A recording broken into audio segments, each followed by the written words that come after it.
Good afternoon. Welcome to your Wednesday Bulletin. My name's Kevin Graham and today I'm joined by Brian and Natasha.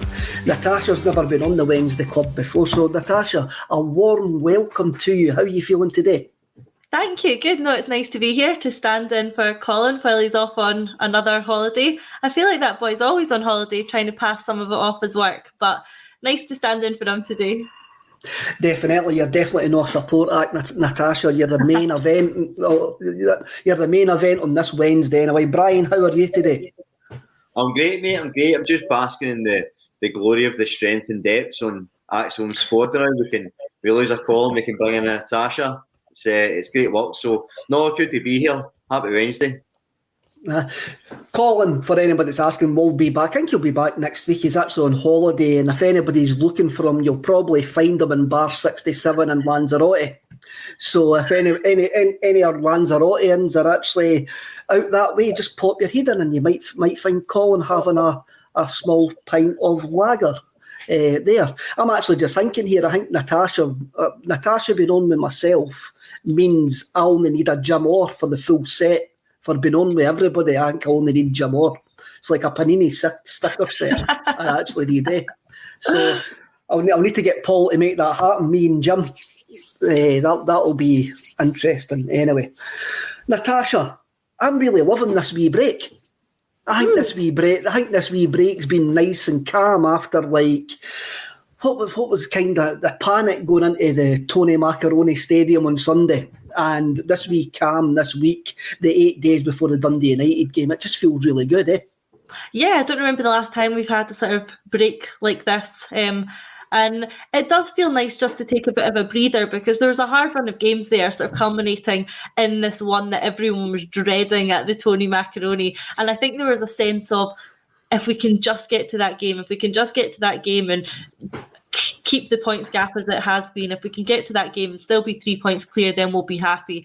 And we knew that massive hurdle was coming up. It was sort of looming on the horizon threateningly. And there was the nerves building up to it. And then a relatively comfortable performance and a nice win. So I think getting over that was like there was a sense of relief, and then it's followed by the slightly bigger gap, and then it's the cup game. So I just feel like now's the time to just sort of take a breather, assess where we're at. I know Angel had the guys in training. We saw, I think, yesterday that they all had the day off, which we could see from their Instagram pages. Everyone was out enjoying themselves, and I think that's quite nice. Because it's been a hard slog, it's been a tough run of fixtures, and it's nice just for the fans, but and the players as well, just to take that breather, reset, and go again into another huge 8 games. Brian, we did say last Wednesday, and I says last Wednesday, if I woke up on Monday morning still at least 3 points clear, it had been a very extremely purposeful week. We couldn't complain, could we? No, it's been good, and I think, touching on the amount of time they've got off, it's nice to have that break because you're hoping then that the players can get some time in the pitch and guys like maybe Hitati, who are looking a wee bit jaded, can sort of bring some of that energy back and get a wee bit of rest. I know Ange was sort of been at pains to say that there's not had a lot of time in the park, but given the squad maybe was looking a wee bit jaded, as Natasha said, what a comfortable performance at the Tony Macaroni, the dreaded Tony Macaroni. We overcame the mighty Livingston, which is good. But yeah, look, you and I, Kev, at the start of the season, get towards the end of the season and be in touching distance of Rangers. That's a massive season considering all the changes and everything we went through. And then actually we're ahead 3 points. So happy days. And I suppose with the superior goal difference is almost 4 points, isn't it? So all's well in the world of Celtic. For a change, it's quite nice, quite refreshing. Definitely, and even though we're having this wee break and we haven't got a game to next Monday, it's funny having a game on a Monday night as well. We'll kind of speak to that towards the end. What we're going to have a look at today is what the headline says: 50 games into the Age of Ange, how he has shaped our Celtic State of Mind. Aye, that is right. Aye. I want to have a look at Near Beaton. We'll need to have a wee talk about Scott Brown, a wee talk about Cameron Carter-Vickers, and obviously we'll take the viewers' questions in that as well. So get your questions in the comments. Only sensible ones will be brung up. So I'll give you that wee warning just before you start putting in anything in there. But before we go anywhere, please subscribe and like. So hit the wee like button below. It's very, very good for the channel. And please subscribe. Our subscriber base is going up all the time. Now, Natasha, you're new on a Wednesday, so we usually actually start with a wee section called Not the 10 o'clock News, where I have a wee look at all the stuff that's going on in Celtic. So I'm going to start with yesterday. The SFA announced that Scotland were likely to play a friendly on the 24th of March after the playoff game against Ukraine was quite rightly cancelled until June. Chances of it happening in June look very, very slim at the moment as well. I'm actually quite disappointed. I wanted the Scotland players to actually stay within the confines of Lennoxtown, and the SFA just paid to that. Yeah. I mean, it's a bit frustrating, isn't it? I fully understand why the Ukraine game isn't going ahead. Support that decision wholeheartedly. Hopefully the position will be better in June, but that remains to be seen. But with that to one side, do we really need to now squeeze a friendly into there? Do we need to do that? I'd personally rather we didn't. I'm sure the clubs of the players would rather we didn't.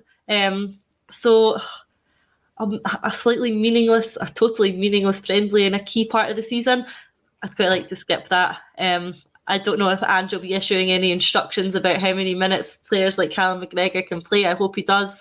I'd rather it didn't go ahead altogether, and if it does, then let's hopefully minimise the minutes that our players will have in that. Brian Urban Coolshay comes in and says, hopefully Scotland can't find anybody to play them. It is a bit short notice, Brian. I kind of had the wee impression that the players might have been called into a training camp, but the fact is they're looking to actually play a game actually quite disappoints me. It's a very strange decision. I think a training camp would have made sense, go over some tactics, some shape, stuff like that. The only solace you can take, I suppose, is that it's unlikely, that it'll be a full strength side. So you're hoping McGregor won't get played. You're hoping if it's a friendly, you'll try some differences. I can't see, the likes of Arsenal or Liverpool being overly enamoured with Tierney and Robertson being put into play. Much the same for Celtic. So it's something we've said before. Hopefully common sense will prevail. And I realise common sense and the SFA are two very distinct entities. But hopefully that'll be true. And I would imagine Celtic will put the foot down if they're talking of playing a full strength side. But yeah, it's an unusual decision. Is it not? Everybody that watched last week will know we're not a fan of meaningless friendlies involving Celtic. No. No, we're not a fan of meaningless friendlies. I mean, Natasha, it could actually also, if you look at it a different way, it could actually give the players a bit of a break as well. It could give some of the Celtic players a bit of a break, a bit of change of atmosphere, because we are in a pressurised situation, and it could be good for them to actually get out of that environment and like room with different players and get different voices in that. But for me, I'm like you. I just want them at Lennoxtown. Yeah, I mean, that's it. If we have to look for the silver lining, if they have to go and do a camp and a friendly or whatever, the silver lining is, I suppose, like you mentioned, this is a high pressure environment they're in right now. We haven't seen a title race like this in a while. There's no doubt that the pressure and the nerves will be affecting the players. It would be impossible for it not to. We see it coming from the stands, transferring to the pitch. It's like a cauldron at the moment. If they then get a break from that, mentally, physically, just a step back, do something else for a week, I suppose that's the silver lining. But you're not going to be able to tell Callum McGregor and players like him to put this out your head for a week. It's going to play in their minds constantly. They know what's at stake here. So regardless, this is going to be in their heads. And I think if I was them, and I'm sure they'll be along the same lines, they just want to get on with this. They just want to get on with the massive run-in we've got without any interruptions. Definitely. 67 gives them a wee nudge in the right direction for a wee sick note. Meaningless internationals a knock on your ankle job. So if any of the Celtic players are listening, hopefully you get a wee knock on the ankle after the Dundee United game and you didn't go to the Scotland camp. Now, another thing, Brian, which came to my attention, it's a bit like saying night follows day. Vasilius Barkas' agent saying it's more than likely that the player's going to be moving in the summer. I can't believe it. Old hologram Hans is looking to depart. Listen, we've said it before. I hope the guy goes and has a good career, and he's not going to play for Celtic, so he has to move on. It's just unusual. It's sort of dragged on this long. I saw a headline the other day: Ayeti has a future at Celtic. Another top draw jackpot hit for the mainstream media. Something we already knew. We imagine he'll be going as well. So big Barkas. He's not going to get down as a cult hero, certainly. Might be called something that sounds like cult, but he won't be a hero, certainly.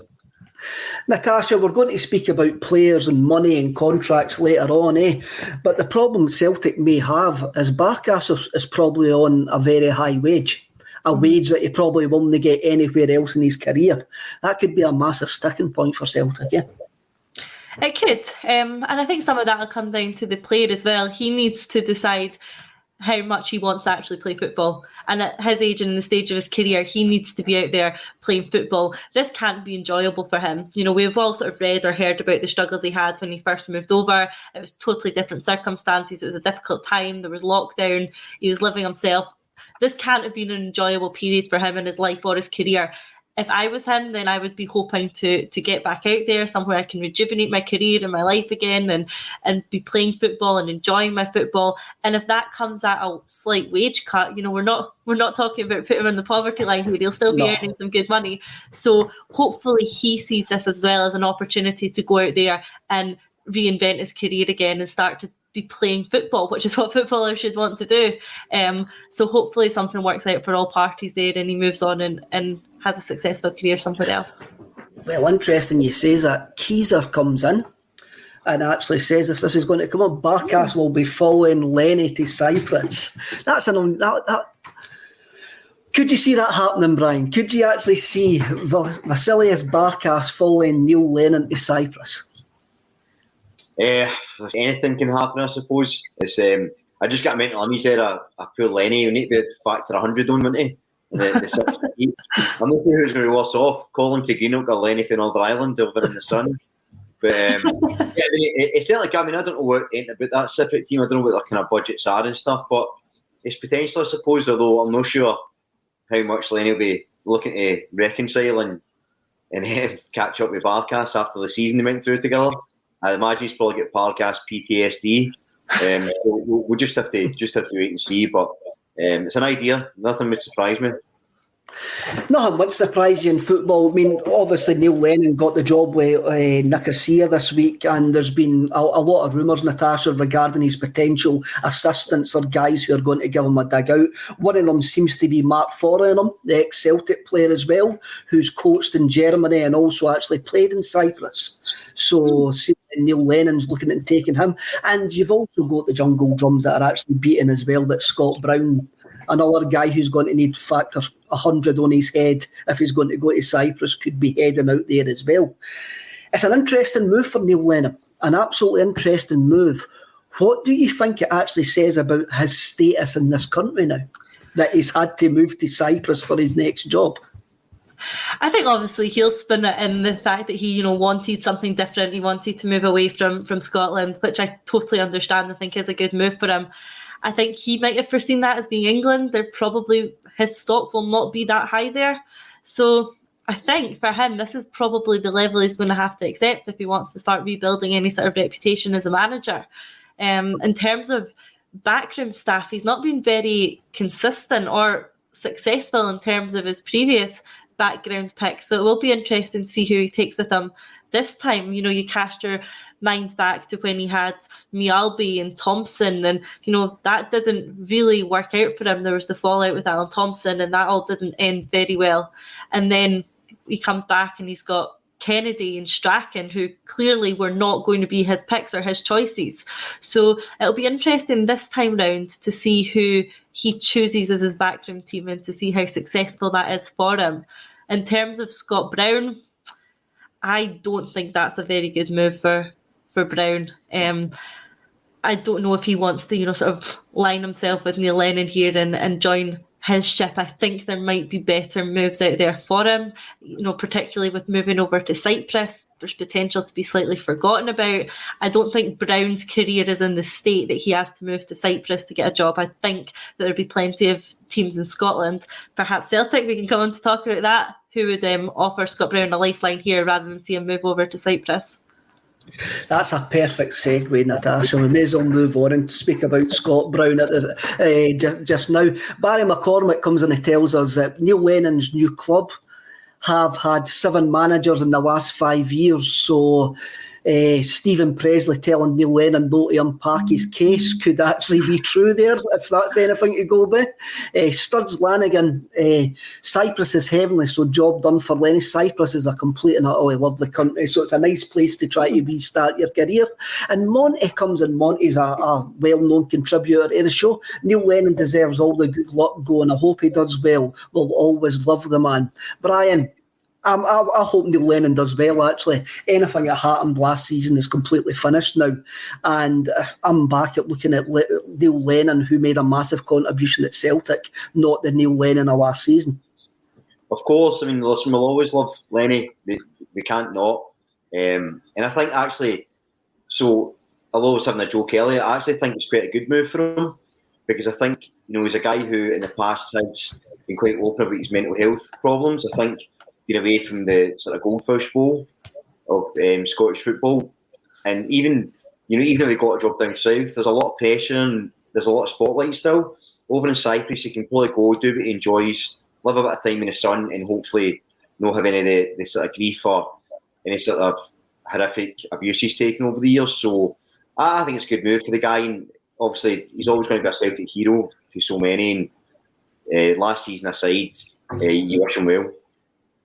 I do wish him well. It's quite strange. I can't find the comment, but somebody came in and says that they half expected him to move down to the Championship or to a lower team in Scotland or in England. See, when the Alloa job came up, I actually thought he might have been interested in the Alloa job, or Mike Mulroney, who's the Alloa chairman, would have been interested in taking Neil Lennon to Alloa, because of, if you have a look at Alloa's managerial appointments over the last couple of years, there have been quite high level appointments, and there have been quite ambitious appointments, and there was something just in the back of my head when Barry Ferguson resigned. And when I could see Neil Lennon at the Indodrug Stadium actually trying to revive his career. But good luck to Neil Lennon in Cyprus. We may as well talk about Scott Brown, Natasha, because it's been reported today of a pathway back to Celtic for Scott Brown as a coach in the B team setup. Yeah. Not as a player, but only in the B team setup. What's your actual gut reaction to that? Oh, it's good. I would take Scott Brown back. I did a bit of a poll on Twitter yesterday and asked about the reaction. Would you take him back at Celtic? And if so, what role would that be in? 75% of the respondents, I think there's around 5,000 people in the end, said that yes, they would take him back at Celtic. And the reasoning behind that probably aligns with my own opinion, which is that I think he would be an asset. I think Scott Brown would be an asset at the club. I'm not sure what role that is. We can have a think about that. But in terms of him as a person, he's an asset to have around the club.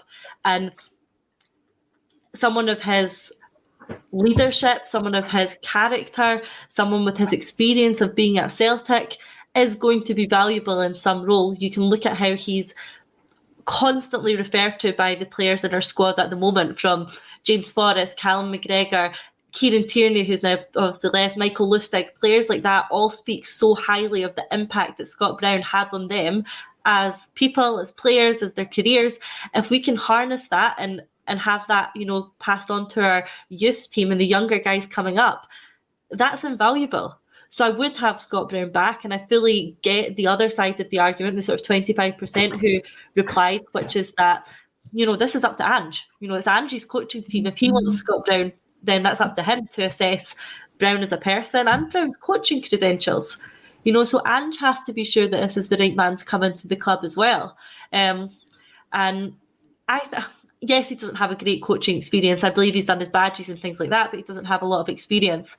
But then you look at other people that we have sort of enhanced their coaching careers at Celtic, like O'Day, like McManus. They didn't have incredible coaching credentials when they started out at Celtic. They started a little bit further down the line, under 18s, and O'Day started there, and now he's the B team coach. There's a role for Brown somewhere in the system that we can then develop his coaching career as well. For me, there's a role for him somewhere, and I'd like to see him back. Rabbi Boy 1888, give him the vacant under 18s job, just what he says there, Natasha. You see Darren O'Day, but it's mainly Stephen McManus you actually see on the bench now, on the first team bench with Ange. What do you, Brian? We're always kind of panicking about upstairs interference and the football role. Natasha quite rightly pointed out Neil Lennon came back and he was given Gavin Stratton and John Kennedy basically like that. And now it's kind of it's an open secret that Neil Lennon's been basically told by the board, it doesn't matter who's in charge of the first team, there's going to be a coaching role in this football club for you. How do you feel about that, Brian? So, I mean, when you put it like that, it doesn't sit well, but I don't get... I'm the devil advocate here, I'm the host, so I know. We know that. I don't imagine Ange is going to be told what to do by anybody, is my instinctual reaction. I don't think he's going to say, if somebody comes and says, we've had a new coach, I think he's going to say, well, who hired him? Not for me, mate, as he might say. However, I think if you look at Brown coming back as a coach, I think certainly at the academy level, with the youngsters, I think it's a better shout. And I think what you would get for Scott Brown is a guy who was an excellent player, who's incredibly, focused on fitness, conditioning, which is really good. He knows the club inside out. He's been hugely influential on careers of so many, as Natasha pointed out. If he could sort of get the younger guys and instill that confidence that he had, that swagger he had into them, I think that's a real bonus. And actually, I think I might be wrong, and I'm sure somebody will correct me, but I'm sure before he left, he used to spend a bit of time with the youth players and stuff, and go to sessions. I know he spoke really highly of my favourite player in the world, Dane Murray. I know he spoke highly of him and some of the other guys coming through. So I think there's probably a connection there anyway. So I would imagine if you're Ange, it makes sense to bring him in, but it ultimately will be his decision. No one's going to tell him, this is your coaching staff, deal with it. I think with Lenny, I was going to call him Kennedy and Strachan. When they're there, before I didn't slip there, when he came in, I think they followed his philosophy. I know Brendan Rodgers was Claxton, 22-45. I know he was a massive fan of John Kennedy and the way he played, the way he wanted football.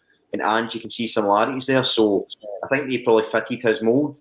And as you say, I think McManus has stepped up a lot under Ange.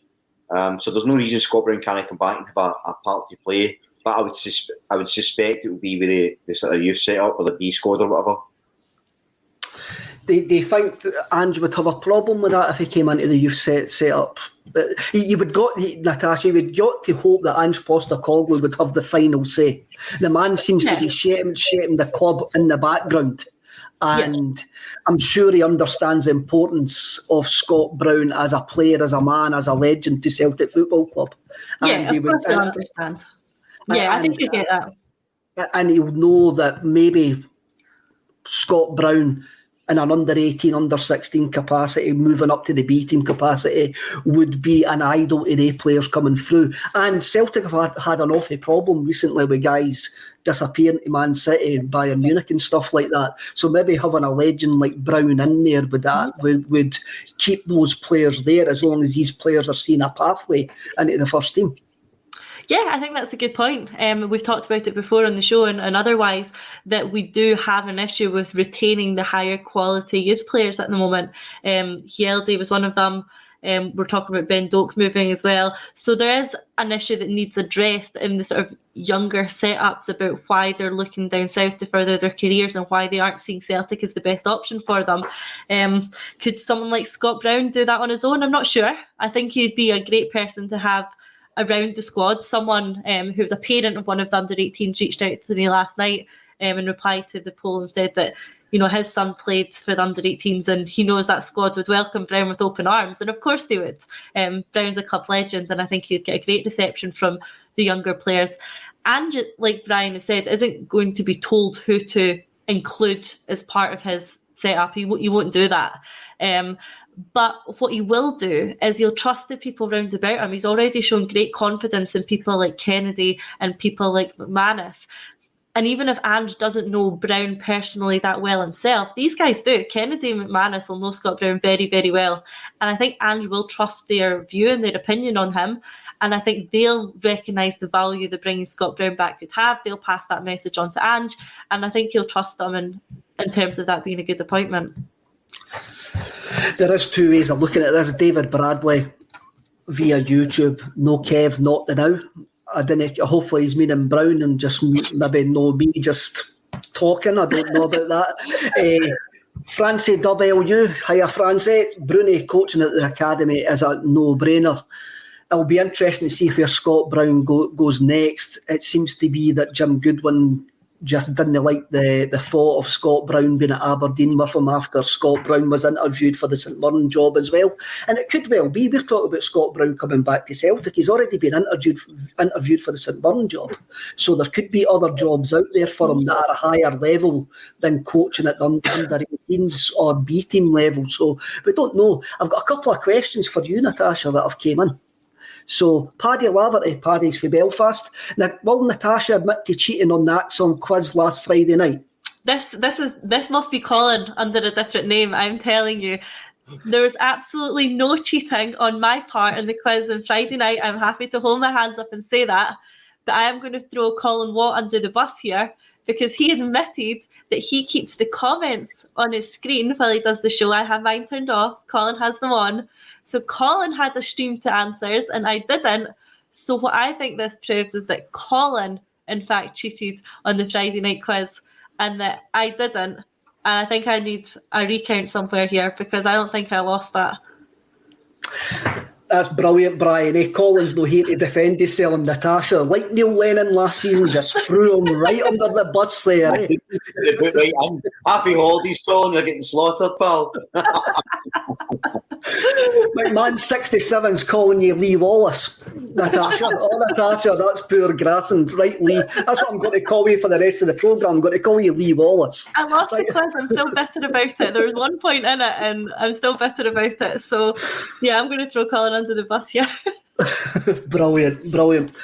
Let's speak about the tagline, 50 games. I wanted to call this 50 Shades at Ange, but Paul decided against it. So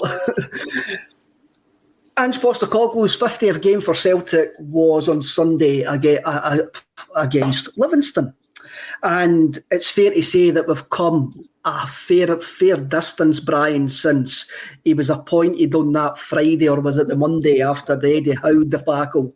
And I'm going to admit, I was going, who the hell is Ange Postecoglou? I haven't got a clue who Ange Postecoglou was. And I'm quite glad I now know who Ange Postecoglou is. I'm really glad that Ange Postecoglou walked through our door, jumped on a plane and walked through our door without any help, without any backup to become Celtic Football Club's manager. Looking back over the 50 games, it's been some journey. There's been a lot of highs and a lot of lows, and by the way, this is just the start of the journey. What I've really been impressed with, Brian, is the team that he's built. And I know that he talks about performance. I reckon that he's maybe not 100% happy with the consistency of performances that we've actually got. But there's a whole lot of reasons why we haven't reached that consistency of performance yet. But what I really love about Ange Postecoglou's team and spirit at this moment is the team's got a team spirit, it's got resilience, and it's got a consistency in results. And that's all we could ask for when we look back to August, eh? Absolutely. I think that if you look at, you have to grade everything on a curve, especially with Ange coming in, because as you say, he came in, there was 12 or so players left. The players that were there were, probably really hurting from the previous season. Fans were in uproar. There was civil war on Twitter between Celtic fans. They hated the board, and Ange came in himself and walked into that. And 50 games later, we're playing really good football. We've made some brilliant signings. But to actually answer the tagline of how he shaped our Celtic State of Mind, I actually think it's almost less about the football and about the man himself. I think his attitude's been so refreshing to come in. We kind of waxed lyrical about him before, and I'm happy to do it again because he really does have a Celtic State of Mind. You know, he didn't come and say, "Oh, he used to spend all his time watching Celtic games in Australia," and he didn't say, he knew what the club stood for. He spoke about being an immigrant himself. He spoke about what made Glasgow such a great city. He spoke about, you know, the values he had. When Kyogo was horribly racially abused, he spoke eloquently and handled that beautifully. And I think the way he handles the press, the way he speaks to the club, the attending the events that Tommy Burns set the foundation, he's adding so much. As an outsider, they have such an idea of what Celtic is, and you can't. The marrying of man to club has been exceptional. And I don't know how intentional it was. I don't know if they really looked at that side of him or they just looked at his coaching success. But either way, it's been fantastic. And I think, not in spite of results, because if we were sitting fourth place now and the team was playing terribly, you know, I think you would still love him, but you'd be saying he's not the man for the job. But the fact that he's come in, we love him, and he's doing a good job, it's just exceptional. And to achieve that in 50 games is it's just incredible, really. Natasha, that's something that we probably didn't expect, and I think it's came across more when you see Ange speaking to the Australian press, which he's done quite a lot recently. The fact that he knew the background of the club, and when he speaks to the Australian press, that comes through more and more than what it does when he speaks to the Scottish press. And I love seeing him. He's very open and honest with the Australian press, and I think that's where you actually see the true man. I think sometimes when you see him in front of the Scottish press, you get a different Ange. But when you see him when it's like he's talking to three mates, when he was talking to Mark Bosnich and all of that, and the interview that he done with the legend and Shane Warne as well, it was brilliant to actually see the fact that he had a genuine knowledge and love of Celtic. Yeah, I think for me, I've been lucky enough to have had been able to put questions to Ange as part of a fan media event, and then also join the mainstream media press conference after one of the games. And the difference between Ange Postecoglou at these two events is like night and day. It was like a different person. And with the fan media, he was thorough in his answers. He was open. He was engaged. He took much more time than had been allocated, and he was just really, really impressive. With the mainstream media press conference, there was a man who did not want to be in that room. He was there for roughly 5 minutes, and up and left. And you could tell by his whole demeanour, he wasn't interested in having that conversation with that group of people. He didn't want to answer their questions, and this was all a massive inconvenience to him. And I think that really, for me, showed the contrast in how he feels like, you know, how his relationship with the mainstream media is and how his relationship with the fan media, or even more friendly media like the Australian media, are. So definitely the impression that he is a man who does not have a lot of time for Scottish mainstream media, and I don't think that comes as a surprise to anyone. But I can only echo what Brian has said in terms of Ange Postecoglou and the impact that he's had. You just have to cast your mind back to the start of the season when he first arrived, and people were calling him a nobody. They were laughing at this appointment. And, you know, internally, Celtic fans, we were talking about the size of the rebuild needed. It was this task that we couldn't underestimate. That's how the sort of terms we were talking about it in. You know, it's everything from Lawwell was leaving, Lennon was leaving, Brown was leaving, all the sort of key players, Edward, Ayer, then Christie. There's a mass exodus at Celtic and a huge task ahead, and we appointed a manager that nobody had heard of, who people, the media, the other Scottish clubs, turned their noses up at. And, well, he certainly showed them, hasn't he, from going from the ambition at the start of the season to been talking about closing the gap on Rangers and making sure we're seeing real signs of improvement, and that would make us happy, seeing better performances on the pitch, a better style of football. He's done all that and so much more. we didn't just close the gap. We're now top of the league with 8 games to go. There's a cup in the bag. We're still in the other one. We're playing the kind of football that we want to see Celtic play. And then on top of all that, things that Brian has mentioned is that this man just seems to be a perfect fit for Celtic as a football club. So nobody could have predicted it would have went this well, and certainly not within the first 50 games. So all credit to Ange. There is absolutely no more words I could say about him to express how much I'm impressed by him and how much I love this guy, but just so pleased to have him at this club. Do you love him as much as Laura, though? I think that would be a challenge for anyone. But I do love Ange, I'm happy to say. Well, Brian, Natasha says there, I remember after the first Celtic Rangers game when we got beat at Ibrox, and I came on COVID fever induced and says there wouldn't be a 25-point gap between the teams, and that was fairly obvious at that point. And you look at the team that started that day and you look at the team that started the game at Livingston at the weekend, it's like night and day. Did I expect us to be 3 points in front with 8 games to go? I'm going to say no, I didn't. I'm going to be openly honest about that. And well, you can just have a look back on all the videos. I'll be open and honest about that. I just wanted to be challenging because of the size of the rebuild that he had to do. But I knew that he had something there. And bizarrely enough, the game when I realised that he did have something was away in Betis. That was the game when we got beat. But we played with like a certain style. I went, these players have bought into this, and they've went to a La Liga side. But we made mistakes. We were 2-0 up. We lost 3-2. That was a game when I started thinking, going, this guy needs to be here for the long term.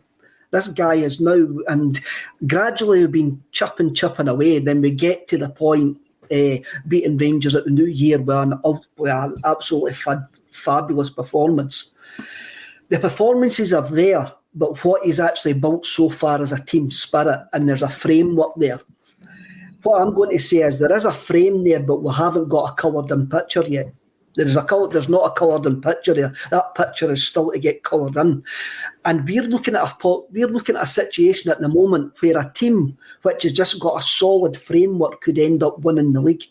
And that, for me, that is unbelievable. But this is a kind of long-winded way of asking you. When did you believe? What was the game that turned your thoughts round that Ange Postecoglou had something managing Celtic?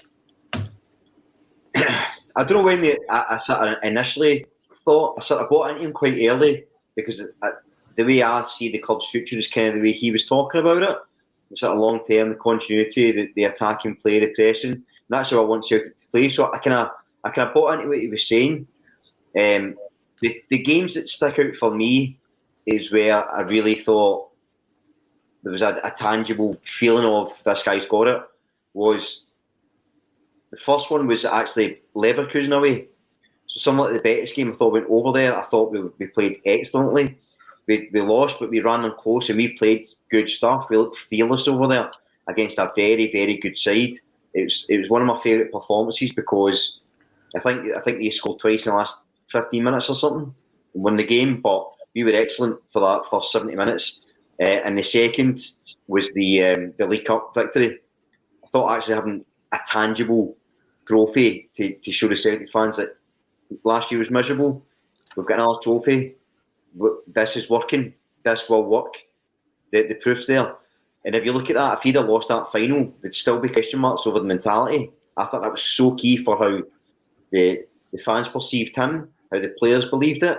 And if there's any doubts about the system and the inverted fullbacks and all this other stuff, I thought that day when we won the League Cup really sort of said, look, this is going to work. And also it gave us, this is a slight tangent, but you look at the goal Kyogo scored, I'll never forget that. It was just incredible. It's one of those all-time goals I'll always think about, that hook. And on the sort of guys like Kyogo, and we talk about this rebuild, right? He's given us a series of absolute heroes, like Jota. Is a hero for people. He's brilliant to watch, good to look at as well. Brilliant to watch though. Matt O'Reilly, he looks like he's going to be a real strong player. Another decent looking boy. Maybe that's his signing policy. Obviously Kyogo, Carter Vickers. And then you look at the improvement guys like Ralston and stuff. So there's so many guys you can really look at as real role models, real heroes of people. And I think there'll be a lot of people watching this side, and that will stick with them for the rest of their lives. It's spectacular stuff. Natasha, Martin O'Neill came in, and Martin O'Neill says Rangers were the benchmark. Now, that's what he says. I'll try my utmost to bring success to this football club. Postecoglou didn't have any proclamations like that. He didn't actually say very much. But the League Cup final, after we won the League Cup, he then came out and says that he knew that he couldn't go a season not winning anything at Celtic because of the size of the football club. And this was something that was levelled at him at the start, that he didn't understand the size of the club. He didn't understand the size of the job. And he seemed to wait until the perfect time to bite back at those snipers when he had that in the bag and went, well, I knew that I had to make this work very extremely quickly, without ever shouting from the rooftops that he knew that that's what he needed to do. He didn't make the proclamation like Martin O'Neill. Mm-hmm. I think that's true. And I think, to be fair, it was largely the media and the fans who were building up this massive rebuild, who talked about the length of time it would take, who talked about possibilities of bridge seasons and things like that, and that we wouldn't expect this to be an overnight project. Ange just got on with it. He knew the task at hand, and all the admiration to him for coming over from Australia by himself with no backroom staff, knowing that he wasn't the first choice for the job as well. None of that fazed him. And that speaks massively to the character that he is. He came in, he got on with the job, he signed who he wanted to sign, he rebuilt the squad that he wanted to build, and he just achieved success. And I think the first, the cup victory, let's call it the first cup victory, the cup victory was really laying down a marker that he was here to achieve success. He wasn't here to spend time rebuilding or a process and all of this. He was there to achieve success as quickly as he could, and that was his plan, and that he never had any doubts that he would be able to do that. And I think, again, that goes back to the winning mentality that Ange has. We've read the quotes from him recently about how he is just a winner. He believes that he can win, and he's capable of winning every competition he goes into. When he was the manager of Australia, he said, that he felt that he'd go on and win the World Cup, because that's the sort of person he was. When he goes into something, he doesn't do it unless he thinks he can win it, and he's got to back himself and back his team like that. And I think that's exactly what he's doing with Celtic. So while at the start of the season, everyone was going on about how big the gap was, I think Ange fully believed, quietly, confidently, that he had what it took, and he had the squad that it took to win the league this season. And I don't think he'll ever have wavered from that. I don't think he would have. He doesn't say it publicly, no, Natasha. He doesn't come out with rash statements, or he seems to be very calm and collected. Over the last couple of weeks, I think the team, up until Livingston, the team have maybe been in the from the second half against Aberdeen to up against Livingston there, but we were kind of struggling. There was a struggle there, and I think you saw him coming out and defending his team to the hilt with after Easter Road, and also after the St Mirren game, especially after the Easter Road. He came out and basically defended his team to the hilt. Says things that you were maybe thinking to yourself, that I thought to myself, I think you were maybe watching a different game from me. But he was taking the pressure off his dressing room for me at that point. He was taking the pressure off the dressing room, and he done it again. He done it again against St Mirren. He took the pressure off the dressing room. I thought the lads were fantastic. He knows that these guys have gave him everything. He knows that these guys are probably giving him more than even what he expected. And I think he's now actually seen, I think he's maybe actually now deep down believing that these guys can get him over the line.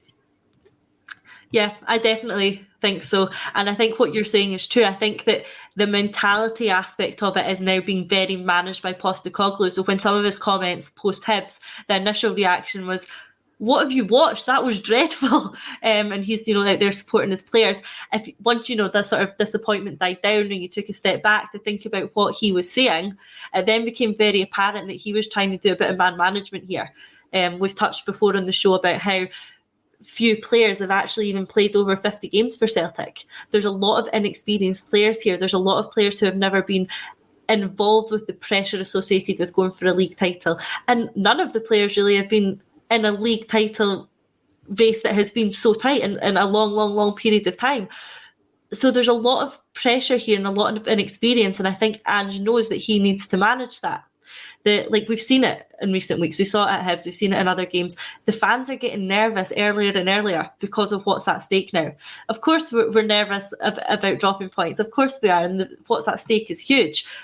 So the nerves then transfer onto the pitch a bit earlier, and it's all about both Ange and the experienced players on the pitch, like McGregor, even Beaton, we can come on and talk about him. It's important that these players manage this pressure, and I think that that's what Ange is doing with some of these comments post-match recently. Definitely. McMahon 67. Ange has brought a leadership, calmness and a style we missed last year. Players know what to expect and will only do us good going forward. Edward Y of Oz. Ange has been battle-hardened, an experienced politician and a leader of men. I think you can see a statesman-like quality in him, Brian. There's definitely a statesman-like quality the way that he handles himself. Ian McMillan. Danielle, spot on. My son said to me after the Alkmaar game, we've got our Celtic back. We played well that first game against Alkmaar, and in the second game we hung on for about 60 minutes.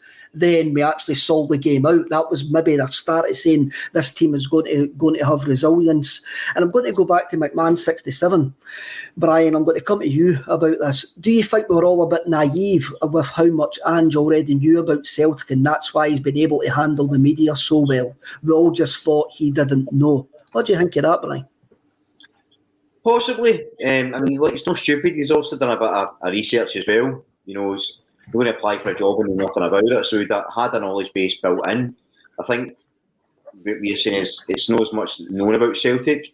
It's sort of exhibiting the traits you would imagine or you would want to be associated with Celtic. I think that's more the dynamic that we're all very excited about. It's not as much the fact he knew it, because everybody knows about Celtic, right? It's huge.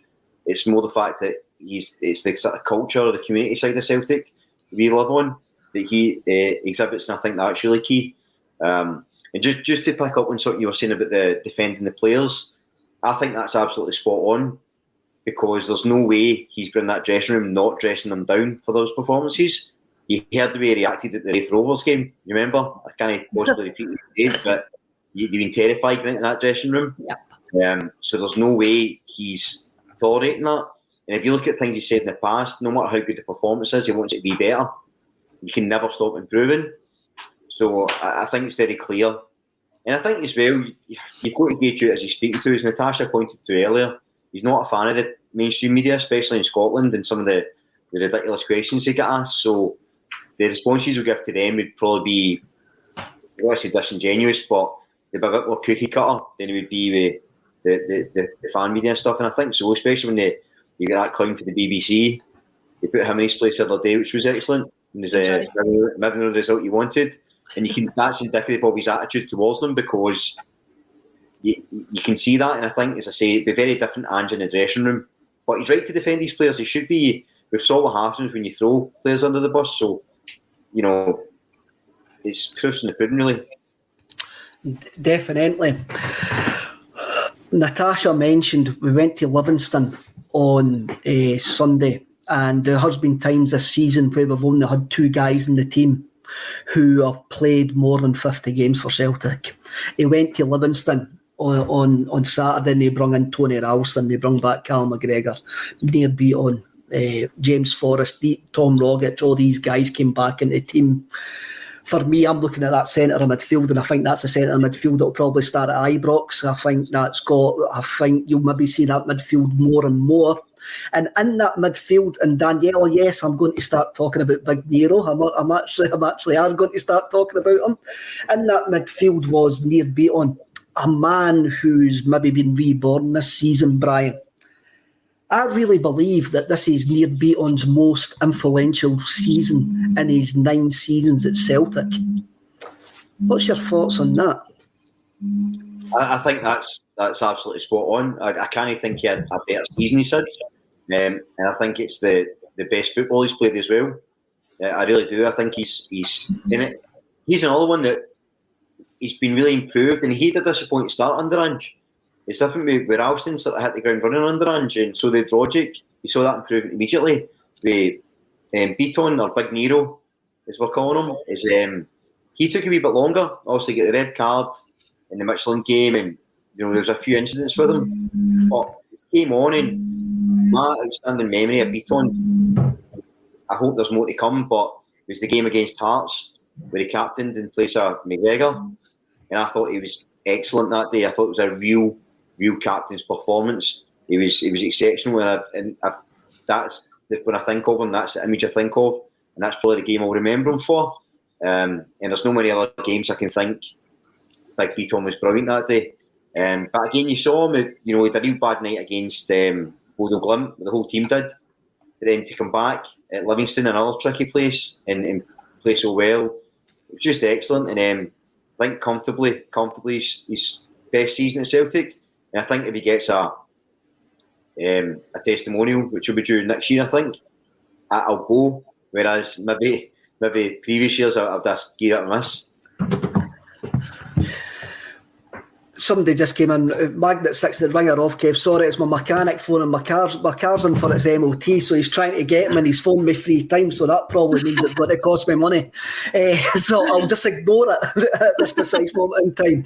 Natasha, the game I remember for near Beaton was St Johnstone Boxing Day. We are ravaged with injuries, a makeshift team, and he goes on and gives an ultimate performance. He was absolutely fantastic that day. He was beating men. He carried that team, and I got thinking then. I says, this big man is actually carrying this team. He's now grew into his role as an experienced, influential player.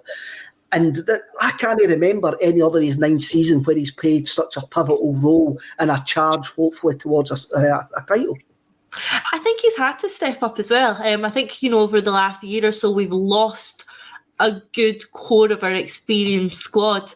And I think Beaton's probably had a look around him and thought, well, if not me, then who? It is left now to players who may not have considered themselves leaders on the park before, like Rogic has to step up in that element as well. But Beaton really, really has. And it's frustrating for him, because I think a lot of the time he is, when you say Beaton, a lot of the thoughts that come to your head are the foolish red cards and he's a liability.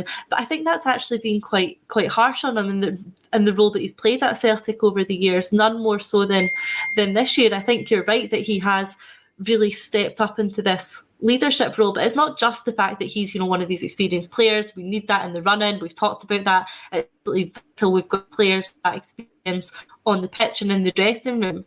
But the quality of his play has really improved this season as well. I thought, the games you guys have both mentioned, absolutely agree. But for me, and maybe it's, with it being so recent, I think Livingston there could have been one of the best games I've seen him play in a Celtic shirt. I thought when it was such a place to go and such a daunting task, having him in the base of the midfield was such the right move by Ange, who just got it spot on that day, by the way. But I think for Beaton, a lot of our really good play stemmed from him in the base of that midfield. I read a stat recently after the game that he had a 91% success rate in his passing. And some of these passes, the one to Forrest, which nearly resulted in some of his passes were absolutely fantastic. And not only that, he won all of his duels, he won the ball back. His stats from that game are brilliant. So it's not just the fact that he is bringing this experienced head onto the pitch, but we really needed his presence in the middle of the park. Ange mentioned that as well, about why he brought him back in. He said, he's big, he's physical. We need his dominance in the middle of the park against a team like Livingston. And I think that physicality in the middle of the park really turned the tide from one which we've struggled with to one which we were relatively comfortable with, because Beaton was so comfortable in the middle of the park. And I think if you look at Livingston and you look at Rangers, I think you're going to need sort of similar things in terms of that strong, physical, dominant midfielder. And I think that'll see Beaton come into the starting 11 for that game as well. What you mentioned there, what he's done in an Ange Postecoglou side, and Craig Cairns, Beaton has been very calm and cool in the middle of the park. That Livy game, he was taking the ball on and beating players. It's what Ange's system needs to break the lines. Brian, I'm going to be brutally honest here. If somebody would have said to me, Ange Postecoglou tells you he wants to play football this way, you're going to get to March and Near Beaton's going to have been played a major part in Ange Postecoglou's side playing football that way. I'd have went, what are you actually on? Because I would never have saw Near Beaton fitting into an Ange Postecoglou system. No, it's the same for Ralston, isn't it? It's so surprising you would never have done it, which is a testament to both the player and the manager and his coaching staff, because he's coached them into that. You know, that's come out of nowhere. So it's a mixture of both. The thing with Beaton as well, I think it benefits him, and I've harped on this a lot. It benefits him when McGregor's in the team, because, you know, when you've got McGregor sitting in deep, you're really relying on Hattati's energy and O'Reilly's sort of craft. Whereas with Beaton's there, you get McGregor's energy and craft as well as Rogic or O'Reilly's, and I think it benefits the dynamic quite well. And I think that's helped Beaton as well, because he's not having to do. No, he's not having to do too much. That's an underestimation, but it's the fact that he's able to get it to these players that are creative and just stick to his role and be disciplined. And yeah, if he gets the bonus you feed him, he can drive forward, he can take players on. So I think the actual midfield dynamic really suits him now. And I wouldn't be surprised if you see that as the sort of the go-to midfield. Is, you know, I think probably Beaton, McGregor, and either Rogic or O'Reilly is actually quite key. And I think we just keep that consistent. And then if you've got Hattati coming off the bench, bringing that burst of energy, if you're chasing the game, Beaton can come off, McGregor can drop back. So there's a lot to look forward to, and I think you're seeing, we spoke loads about the system at the start, but you're really seeing how it can benefit these players and how they can fit and move around, and it starts to become clearer. It does as well, Natasha, and Beaton's had a couple of influential sub-appearances as well when he came on. I'm thinking about the Dundee game when he actually came on, and he'd done enough to actually turn the game round and keep us pinned in the Dundee half. Johnny Ryan comes in. Only took us 10 seasons to find Nero's natural position. Remember the conversations that we're having that I had them as well. I says, well, he's played centre half for far too long now for him to be a centre midfielder, and maybe other managers were just missing a trick all along that centre midfield was his natural position. Yeah, and I think Ange said himself that he sees him more as a central midfielder than a centre half, and I know that he played centre half for his country a lot, and he played centre half for us when we needed him to. But yeah, like we've said here, I think he suits being a central midfielder. He suits playing that role where he is playing, where he played against Livingston. And I think that's where he can successfully do a sort of Scott Brown role in terms of, you know, sweeping up anything before it gets to the defence. But he's also got the ability to play some of the key passes that we've seen him play, like the commenter touched on, breaking through the lines, getting the balls to players like Forrest or Jota or Abada. He's got that sort of passing ability in his locker as well. So you don't want that so much from your centre half, but the person who's in front of that. So I think playing him in that role in the midfield really works for Beaton. It does. I mean, there's a couple of people coming in and naming people that are going to be massive for us in the running. David Bradley Forrest could be massive in the running. Let's have a look. Durban Coolshay.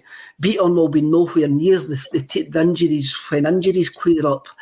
I think Beaton's going to have a massive role to play in the next 8 games, hopefully 11 games, because Livingston for me was probably an indication that he might go for more experience going in because he realises of what's actually at stake.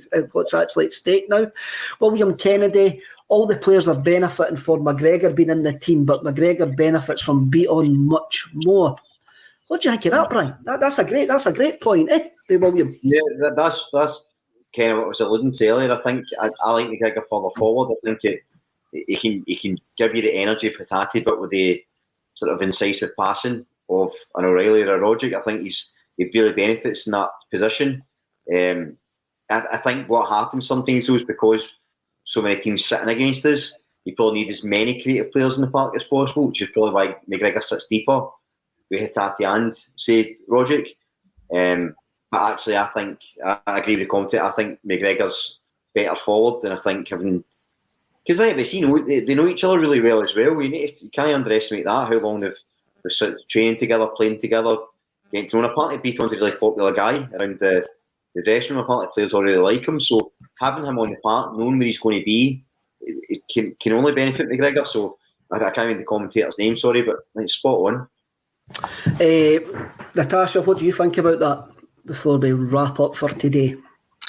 Yeah, I agree. I think it's important to have different players for different games. The game against Livingston was suited to someone like Beaton, and I think it's important for Ange to have available to him the depth in the midfield that we are seeing at the moment. Some areas we still need a bit more strength and depth in, but in terms of sort of central midfield roles, I think what's good about what Ange has available to him is that he's able to rotate it.